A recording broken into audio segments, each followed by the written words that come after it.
ஆடும் நாடகத்தில் நானும் உண்டு.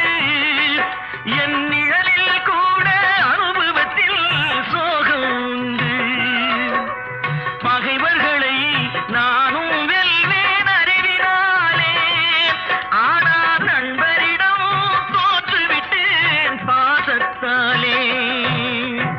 நண்பரிடம் தோற்றுவிட்டேன் பாசத்தாலே. ஆட்டுவித்தான்